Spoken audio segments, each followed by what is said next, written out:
Rejoice now, heavenly hosts and choirs of angels. Rejoice now, heavenly hosts and choirs of angels. One of the glorious things about being a deacon is during the Easter Vigil is that you're able to chant and pray the Exultant. I am the Reverend Deacon Drew Klatte. I'm serving currently at St. Mark's in Plainfield, Indiana.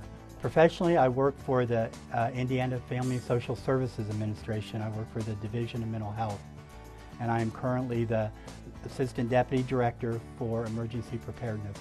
My journey toward the diaconate began when I went to Sudan in 1998. I first went to the Sudan, and there I began to see God's wondrous works in the midst of despair and famine. I was able to see God there. I came back from the Sudan a changed person, and I began to do spiritual direction. I began to see where God was trying to lead me in my life, and I felt at that point that I was probably always a deacon, and I've just never been able to really call what it was I was already doing. As a deacon serving at St. Mark's, I'm responsible for all the outreach ministries at St. Mark's. We currently operate a food pantry. We have a lunch program where we serve lunch every week. We have a thrift shop, and we also have a homeless ministry that we provide food and clothing to the homeless folks in Indianapolis. So as a deacon, I'm the one that oversees that ministry.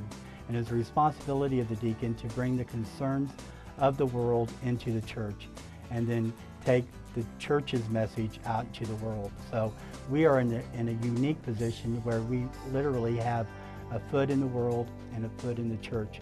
I'm a deacon whether I'm at my job or whether I'm at the church or I'm at home. It's who I am. People have asked me, when are you going to be a priest? You know, why aren't you transitioning to be a priest? And I constantly tell people that I'm not called to be a priest, I'm called to be a deacon.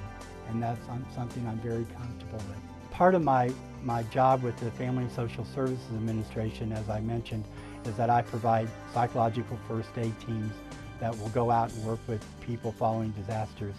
We saw about 9,000 people in the six weeks that we were deployed to Biloxi, Mississippi and Gulfport, Mississippi.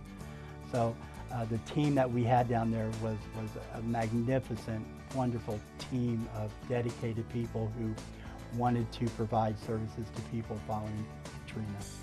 And I really have a unique opportunity because my secular job really does kind of work in my ministry as well. Part of providing disaster mental health services to people following disasters is that a lot of people have some spiritual issues that they're having to deal with. And our teams and the teams that I put together, you know, we're not afraid to have to deal with folks' spiritual issues as well as their psychological issues. Following disasters, people really have a lot of questioning. Why this happened to me? You know, I'm a good person, why was my house destroyed? You know, they question their religious beliefs and their spiritual beliefs. And our teams are not afraid to deal with that. To me, one of the absolute wonderful things about being a deacon is being able to proclaim the gospel every Sunday. Part of what the role of the deacon and why the deacon is the one that proclaims the gospel is because we're the ones who's proclaiming the good news of Christ. We're the ones that do that in the world. That's part of our liturgical function.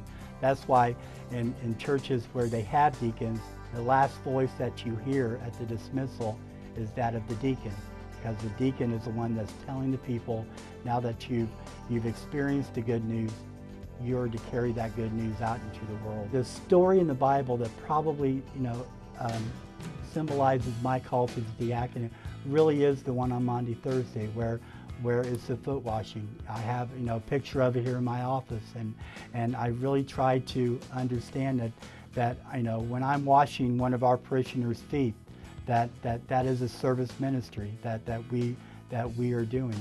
What I would suggest that people who are looking at becoming a deacon is that they talk to their clergy person about their calling.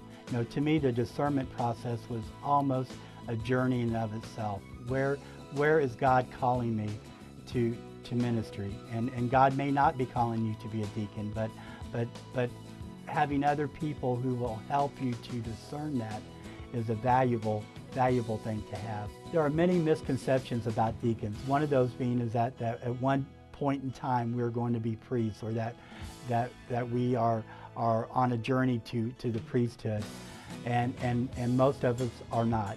Another one of the misconceptions that people have about deacons is that they think that we work for a particular church, when in actuality we work for the diocese. My obedience and my responsibilities to the bishop, I serve the wider diocese. I'm working right now in St. Mark's, but I also have other diocesan responsibilities, such as the Global Missions Committee and working in Sudan. So there are other, wider ministries that deacons have that are outside the congregation that they're serving. A deacon can change the life of your congregation by putting the emphasis on the service ministry of Christ.